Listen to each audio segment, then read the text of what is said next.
안녕하십니까. 맥모닝 상담소입니다. 저는 맹경순이고요. 가톨릭 영성심리 상담소장이신 홍성남 신부님 계십니다. 신부님 안녕하세요. 안녕하세요. 네. 네. 제가 신부님께 그런 농담을 드렸습니다. 아무래도 혼자 계실 때 무슨 녹용이나 산삼 드시는 것 같아요. 굉장히 어마무시한 스케줄을 소화하고 계시는데 이렇게 그 일과가 늘어나셔서 어쩐데요? 저는 일단은 시간만 되면은 누워요. 등을 눕혀요. 등을 눕히는 게 중요하다는 거를 비행기 타면서 깨달았어요. 비즈니스석 타면은 눕잖아요. 네. 근데 일반석 타면은 계속 이러고 가잖아요. 네네네. 어떤 때 한번 비즈니스석을 타봤는데 이렇게 등을 댔는데 바로 골아 떨어지고. 그때 제가 깨달은 게 눕는 게 정말 쉬는 거구나. 아니, 그러니까 땅하고 몸에 그 접지한 부분이 많아야 좋은 거예요. 그렇죠. 등이에요. 그래서 제 사무실에 이제 조그만 침대를 갖다 놓고 일 하나 끝나면 무조건 거기 들어가서 누워 있어요. 이렇게. 네, 거기서 그렇게 누워서 쉽니다. 그러니까, 충전시켜요. 그러니까. 근데 좀 다른 게 예전에 젊었을 때는 5분만 쉬면 됐는데 이제 시간이 늘어나서 한 30분은 누워 있어야 되고 그게 좀 달라졌는데 어쨌건 저는 술 담배를 안 하니까 술 담배 안 하고 가능하면 많이 걸으려고 그러고 체력을 이렇게 유지하려고 애를 많이 쓰고 있습니다. 배터리가 낡으면 충전 시간이 오래 걸리죠. 맞아요. 빨리 이렇게 소진되고 충전은 늦게 되고 그게 문제인데. 하여튼 신부님 하시는 일 보면은 굉장히 많으십니다. 저희 댓글에 어떨 때 보면은 한편의 시로구나 그런 생각이 들어요.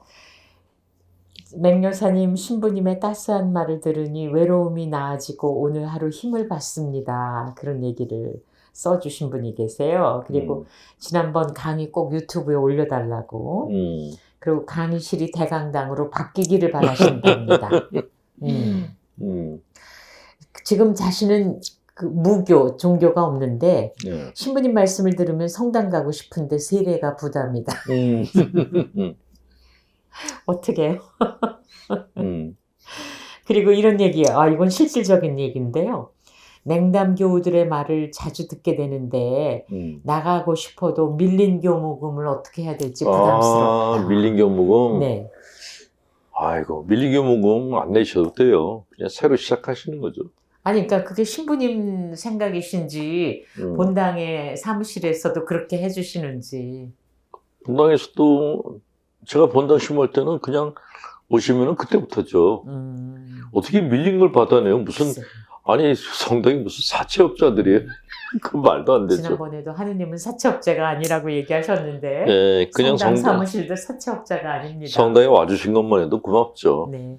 만약에 그 본당에서 냉담한 동안에 밀린 거 다 내라 그러면 그 성당은 안 가시는 게 좋아요. 그거는 진짜 그건 종교가 아닌 거죠. 그러지는 않으시지만 이제 가셔서 그간의 얘기를 좀 드리고 이제 새로 시작하고 싶습니다 하고 이렇게 진실되게 얘기하시면 그 문제는 해결되리라고 생각합니다. 자, 본당 사목을 하시는 신부님들의 고충. 신자들에게 가까이 가고 싶은데 선을 넘으면 안 될 것 같아 멈칫멈칫하게 됩니다. 그래서 저는 까칠하다는 말을 많이 듣습니다. 이럴 때는 어떻게 해야 할까요? 이게 서포온 지 얼마 안 된 신부님이 이제 이야기한 내용인데, 특히 이제 그 본당에 이제 청년들 중에서 여자 아이들 있잖아요. 근데 그 아이들은 이제 보자 신부한테 신부님 거로 가까이 오는데 자기가 자꾸만 멈칫한다는 거예요. 그럴 수 있죠. 위험해. 마음 안에서 가까이 가면 안 돼. 그래서 이제 애들한테 다가가려다가 이제 안 가니까 애들이 신부님 왜 이렇게 까칠해요라고 한다는 거예요. 근데 이렇게 성격이 까칠한 사람들의 특징이 겁이 많아요. 겁이 많으니까 선을 갖다 딱 그어버리는 거예요. 오지 마, 그러고. 그러니까 자기가 자기 감정을 컨트롤할 수 없어. 난 어려워. 이제 그런 마음을 가졌을 때 이제 선을 긋게 되는데, 이런 선을 긋는 거는 되게 성장 과정에서 남들보다 불안감이 좀 큰 상태에서 성장하면 이런 상태가 돼요. 네. 그 본당 신문들 중에 정말 자유분방한 사람들도 있거든요. 네. 근데 그런 분들 보면은 그냥 어렸을 때부터도 이렇게 특별한 제재받지 않고 잘 어울리는 성격이었어요. 그런 사람들이에요. 원만한 환경에서. 그렇죠. 근데 이제 부모님이 뭐 이거는 해, 이거는 하지 마. 그런 이제 교육을 받는 사람들은 하지 말아야 될 것들이 선을 딱 그어버리는 것들에. 네. 그래서 그 상태에 있다가 본당에 나와가지고 이제 사목할 때 예전에 들었던 그런 것들이 올라와가지고 이제 설득 이렇게 하지는 못하는데 근데 이거는 뭐 한꺼번에 바꿀 수 있는 건 아니고요. 그 시모님이 이제 사제생활을 시작하셨으니까 이제 하시면서 이 선은 천천히 넓어져요. 그러니까 안 넓어질 수가 없어요. 천천히 넓어지게 되고 뭐 일단은 신부님 자신이 조심하는 거는 굉장히 괜찮은 건데 이게 너무 극조심을 하게 되면은 신자분들이 나한테 다가오지 못할 수가 있어요. 그렇죠. 예, 그래서 자기 자신을 좀 믿으실 필요가 있고, 그리고 뭐 지금은 내가 이랬지만 언젠가는 좀 넓어지겠지라고 자기 자신에 대해서 좀 기대감을 갖는 게 필요하다고 생각돼요. 예, 지금은 신자들과의 관계 그거보다도 내가 나와의 관계에 지금 문제가 있는 것 같거든요. 예, 내가 나를 너무 못 믿고, 내가 나를 못 믿고 있는 거예요. 예, 그 부분에 대해서는 좀 자기 자신을 믿고, 네가 한번 하고 싶은 대로 해봐. 라고 내가 나한테 허용을 해주는 그런 인지 구조를 좀 만드실 필요가 있다라는 말씀드립니다. 근데 신부님 말씀 원칙적으로는 다 동감이 되고, 이해가 되지만, 실세 상황에 부딪혀가지고, 내가 나를 믿어야지. 나도 이제 좋아질 거. 이거 원칙으로 모든 것이 해결되기는 참 어려울 것 같아요. 시간이 필요하죠. 시간이 필요하고.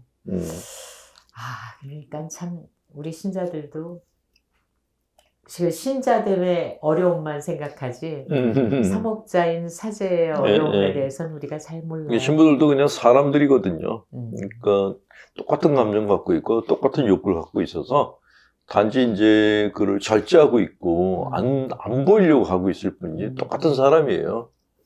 초인들이 절대로 아니라는 거죠. 그러니까 정말 우리가 어떤 대상으로서의 인간을 볼 때 정말 폭넓게 또 넉넉한 선의로서 상대방을 봐주는 거에도 얼마나 많은 노력이 필요한가 생각이 돼요. 정말 참 이 신부님들의 어려움을 얘기를 들으면은 제가 이제 나이가 좀 있으니까 왜 마음이 짠해지는 그런. 저는 후배들 얘기 들으면 마음이 짠해요. 네, 그러실 거예요. 예, 특히 제가 제일 안쓰럽게 여기는 게 30, 40대. 그때가 제일 힘들거든요. 그렇죠. 네. 그러니까 신자들께서는 우리가 이렇게 신부님한테 잘해드리려고 다가가는데 신부님은 이거 조금 냉정하셨고 이렇게 간접으로 얘기하시는 것보다 또 인간적인 어려움도 있으시다는 걸 이해해야 될 것 같습니다. 자, 오늘의 상담입니다. 상담 내용 저희에게 한번 의논하고 싶으신 분이 있으시면 이메일 주소로 보내주시기 바랍니다. 이분도 정말 참 우리가 흔히 빠질 수 있는 그런 상황을 겪으셨어요. 올 4월에 처음으로 딸이랑 언쟁이 있었습니다. 손주를 봐주지 않는 것에 대해서 딸이 서운해했습니다. 그런데 저도 마음이 풀리지 않아 성사를 봤습니다. 딸이랑 싸웠는데 감정이 풀리지 않는다고 성사를 보았으니까 고백을 하신 거죠. 화해하지도 않고 용서하는 마음도 없는 사람은 성사 볼 자격이 없다. 나가라고 하셨습니다.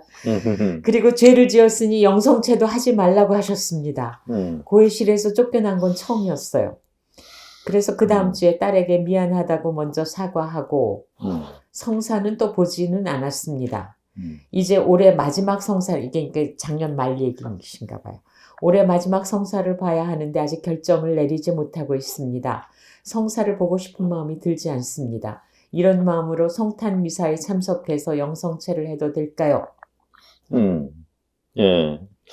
일단은 이 상담 내용은 이렇게 두 가지 그 주제를 갖고 있는데, 첫째는 이제 딸하고 엄마의 관계죠. 네. 예, 딸이 엄마가 손주 봐주지 않는다고 서운하다. 그래서 이제 엄마하고 딸하고 싸웠다 그러는데, 네. 만약에 딸이 엄마 우리 손주 봐주면 내가 엄마한테 한 달에 100만 원씩 줄게. 그래서 싸웠을 거예요. 너무 박하대요. 100만 원. 100만 원 작아요. 네. 얼마 정도? 인터넷에 나온 거 보면은 최소한 남에게 지불해야 되는 돈에 조금 덜한 걸 정도야지 너무 엄마를 부려먹는 정도로 하면 안 된다. 근데 지금 보면 딸이 엄마한테 그런 거 안 주고 그냥 그런 얘기는 없으신 것 같아요. 없는 거예요. 그러니까 뭐 아니 엄마가 얘 할머니야. 그럼 당연히 봐줘야 되지 않겠어? 이렇게 얘기한 것 같아. 다급하면 아마 그랬을 수도 그러니까 있어요. 엄마 입장에서는 내가 너 키우느라 고생했는데 네가 낳은 애까지 내가 또 키워야 돼? 너 나한테 해준 게 뭐가 있어? 이제 그런 억울한 마음이 있는 거죠. 그러니까 저는 이게 이 상담을 요청한 자매님이 아니라 딸한테 문제가 있다고 생각되는 거예요. 엄마한테 어떻게 했길래 엄마가 이렇게 지가 섭섭한 것만 얘기하는데 사실은 엄마가 섭섭한 거거든요. 좋다. 네, 그래서 저는 따님이 엄마를 공짜로 부려먹으려고 하는 그런 짠순이 짓을 해서 엄마가 화가 났을 거라는 생각이 들어요. 만약에 딸이 엄마한테 충분한 용돈을 드리고 그랬다면 엄마가 딸하고 싸울 일이 없겠죠. 제 생각은 그런데 어떠세요? 근데 그 여성이 이제 아기가 있는 엄마가 직장을 나가면 웬만한 전문직아니면 어쨌든 그 봉급이 많지는 않을 거란 말이죠. 거기에 진짜 뭐 인터넷에서 이 정도는 드려야 된다는 점이 막 200 정도도 올라가더라고요. 그럼 만약에 200을 드려야 된다면 그 딸도 정말 참 난감할 거예요. 그런데 요새는 또 맞벌이를 해야 유지가 되는 삶이. 그렇죠. 그러니까 뭐 누가 잘못됐다 잘했다 참 난감. 그러니까 이런 때 바로 국가가 개입해야 되는 것 같습니다. 지금 국가에서 그래서 그 맞벌이 부모들한테 이렇게 가서 애들을 봐주는 그런 사람들을 지금 양성하고 있거든요. 네. 근데 딸이 그 사람들한테 줄 돈도 아까우니까 엄마를 공짜로 쓰고 싶어 하지 않나? 왜냐면 엄마 아니더라도 맞벌이 한다 그러면 그런 정부에 신청하면 보내줘요. 근데 그 돈마저 아까워서 엄마를 부리겠다. 그리고 또 이제 애기 엄마의 욕심은 아무도 모르는 사람한테 어떻게 맡겨? 그래도 엄마가 낫지. 아니 그러면 엄마한테 그만한 이렇게 보상을 글쎄, 해줘야지. 그런 거 안 해주고 할머니니까 당연히 해야 돼. 만약 이런 식으로 얘기했다 그러면 어떤 엄마라도 다 화를 낼 거란 말이죠. 양쪽이 다. 합니다. 그 부모는 사실 자식을 다 키웠으면 노년의 삶을 살 권리가 있어요. 그 제가 이제 필리핀을 자주 가는데 필리핀에서 그런 얘기를 들었어요. 우리나라는 지금 애들이 다 크면은 부모를 봉양하지 않으려고 그러네요. 안 모신다는 거예요. 그냥 부모는 부모 따로, 자식은 자식 따로 산다는 거. 그런 풍조가 보편화되고 있다고 그러는데 필리핀은 안 그렇대요. 필리핀에서는 그 아빠가 자식을 키울 때 내가 너를 키웠으니까 너도 나중에 날 갖다가 케어를 해줘야 돼 라고 어릴 때도 얘기한대요. 그래서 걔네들은 당연히 부모를 모신대요. 이게 교육인 거예요. 근데 우리는 어떠냐면은 자식이 공부할 때뿐만 아니라 자식이 사업할 때에도 부모 돈을 다 가졌어요. 근데 그렇게 올인을 하고 났는데 부모는 안 챙겨. 이게 지금 세태예요. 남미를 갔었는데 남미 교민이 그러더라고요. 남미에서는 애들이 고등학교만 나오면 끝이래요. 네. 자기가 알아서 한대요. 네. 근데 우리는 대학 나오고 직장 다니고 결혼하고 결혼한 다음에 집 마련해주고 사업한 다음에 거기 또 투자해주고 그거 말아먹으면은 부모님이 받는 연금의 반을 또 지들이 가져가는 집들도 많아요. 이건 아니라는 생각이 드는 거예요. 이거는. 그러니까 부모의 고를 빼먹을 때 다 빼먹고 난 다음에 나는 우리 부모를 모실 수 없어. 이 사고방식은 이거는 정말 말도 안 되는 사고방식으로 생각되는 거예요.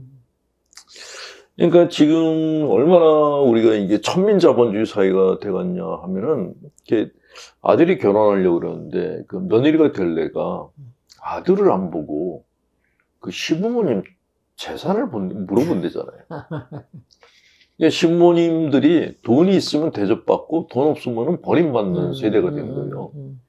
이게 무슨 선진국이에요. 이거는 말도 안 되는 거죠. 근데 그런 일면이 있는 건지 잘 모르겠는데, 어쨌건 부모님들은 자식을 키웠으면 그 다음엔 자신의 삶을 살 수 있는 권리가 있고, 네. 그리고 내 돈을 갖다가 자식들한테 준다거나 그런 건 안 하시는 게 좋을 것 같아요. 돈을 다 주고 나면 버림받더라고요.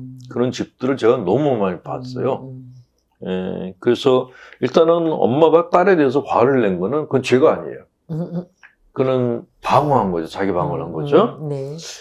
근데 두 번째 이제 문제가, 이제 그래서 그래도 이제 마음이 불편해서 고해 신부한테 가서 이 얘기를 했더니 고해 신부가 화해도 안 하고 여기 와서 무슨 고해상사를 뿌냐. 근데 그것도 섭섭한데 그런 죄질 쓰면 영속죄도 하지 말라 그랬다는 거예요. 근데 이거는 고해 신부가 할 말이 아닌 거예요. 이 말은 어떤 신부님이 했는지 모르겠는데 이 신부님은 좀 신학교육을 다시 배워야 돼요. 이거는 말이 안 돼요. 왜냐하면 고해소라는 것은 그 불교에 보면 해우소라는 게 화장실을 해우소라고 그러잖아요. 고해소도 마찬가지로 내가 갖고 있는 온갖 번뇌를 갖다 내려놓고 마음을 비우고 나오는 자리예요. 그러면 고해 신부는 거기 들어온 신자를 단죄하면 안 돼요. 당신은 죄를 다 고백하지 않았잖아. 그러니까 영성죄 하지 마! 라고 얘기를 한 거예요. 영성죄를 하지 못하게 하는 권한을 누가 줬어요? 신부님한테 그런 권한을 준 사람이 누구예요? 저는 그런 권한을 우리가 부여받았다는 얘기를 들은 적이 없거든요. 우리는 사람들한테 그 영혼의 양식을 주는 사람들이지 사람을 골라서 얘는 주고 얘는 안 주고 이런 교육을 받은 적이 없는데 이거는 이 고해 신부님이 문제가 있다라는 생각이 듭니다. 누군지 모르겠지만 다시 공부하셔야 돼요. 고해소에서 갑질하는 거는 이거는 말도 안 되는 거고 이렇게 갑질하니까 교세 감소가 생기는 거예요. 신자들이 자기가 헌금 내고 교무금 내고 성당에 와가지고 야단 맞는 그런 걸 하고 싶어하는 사람이 누가 있어요? 예전에 신자들은 참고 다녔는데 지금 신자들은 안 그래요. 아니 성당은 제가 이제 신자들한테 가끔 얘기하는데 성당은 이게 치유센터예요. 병원이야. 병원에 치료받으러 갔어요. 병원비도 내는데 의사가 막 야단을 쳐. 어떻게 살았길래 병이 났냐고. 그 병원에 가겠어요? 안 가지. 성당에 가서 마음의 위안을 받으려고 갔는데 가서 정말 따라하고 있었던 그 속상한 얘기를 남들한테 못하는 얘기를 했는데 그 신부가 막 난리를 치는 거예요. 갑질을 하고 성체도 영하지 말라고. 그러면 이 자매님이 성당에 나오겠냐고요. 안 나와요. 바로 냉담각이 됩니다. 이게 냉담자를 만든 거예요. 그러니까 이 자매님이 죄를 지은 게 아니라 이 고해 신부가 죄를 지은 거예요. 자, 그리고 죄라고 얘기를 했는데 죄라는 개념 자체를 모르시는 것 같아요. 죄라는 거는 내가 상대방에 대해서 고의적으로 큰 해를 끼쳤을 때 그때 죄예요. 근데 이거는 그런 게 아니거든요. 그러니까 오히려 엄마가 피해자인 거예요. 딸이 가해자고. 근데 피해자가 억울한 건데 이거를 죄라 그러고 억울한 사람을 보고 영성죄를 하지 말라 그러고 이거는 말도 안 된다라는 생각이 들어서 이 신부님이 신학생 때 공부를 했나 안 했나? 좀 그런 생각이 듭니다. 네. 어쨌건 근데 더 웃기는 거는 이런 신부들이 교구장한테 야단 맞으면 그렇게 난리를 쳐요. 예. 자, 그러면 이 자매님이 할 수 있는 일은 뭘까요? 이 성당 나가지 마시고 딴 성당 다니세요. 이 신부님한테 가서 얘기해봐야 상처를 더 받아요. 그러니까 좀 이렇게 얘기를 잘 들어주고 이해해주는 그런 신부님한테 가서 하소연을 하고 위로를 받으시는 게 좋겠다는 생각이 듭니다. 아니면은 또 본당이라는 그 시스템이 있으니까 성사를 다른 데 가서 보시고 본당 생활을 하시는 건 어떻습니까? 근데 본당 신부 얼굴을 알고 있고 있고 성체도 영어 지금 하지 말라 그랬는데 미사 가가지고 신부님은 모르잖아. 아, 딴 데 가서 영성체도 못 하는데 아니 딴 데 가서 성사 보시고 다 저기 고해하시고 보석 받고 이러시고. 아니 근데 나한테 이렇게 그렇게 그 짓거리 한 사람을 보고 싶겠어요? 만약에 이 식당에 갔는데 식당 주인이 음식이 맛이 없어서 만든 음식이 맛이 없어서 남겼더니 왜 남겼냐고 난리를 치면 그 식당 가겠냐고요. 안 가죠. 네, 알겠습니다. 예, 지금 이 고해 신부님은 중세 사람인 거예요. 종교 권력이 있었을 때 그때는 신자들 갖다 막 신자들이 어쩔 수 없이 사제 앞에 와서 이제 그 무릎을 꿇어야 됐거든요. 그 사제가 취직도 시켜주고 무도하고 그러니까 지금은 그런 시대가 아닌데 아직도 중세 모드를 갖고 있다는 게 이게 도대체 이해가 안 됩니다. 예. 자, 오늘 마음이 그래도 좀 풀리셨기를 바라고요. 그렇다고 이제 신앙생활을 완전히 닫지 마시고 다른 데 가서 잘 회복하시는 그런 방법을. 자매님은 죄를 지은 게 아니라 억울한 거예요. 예. 그 억울한 마음을 풀어주는 사람을 만나시기 바랍니다. 네. 오늘 맥모닝 상담소 억울하신 자매님의 사연을 함께 했습니다. 가톨릭 영성심리 상담소장이신 홍성남 신부님 말씀 들었습니다. 네, 수고하셨습니다.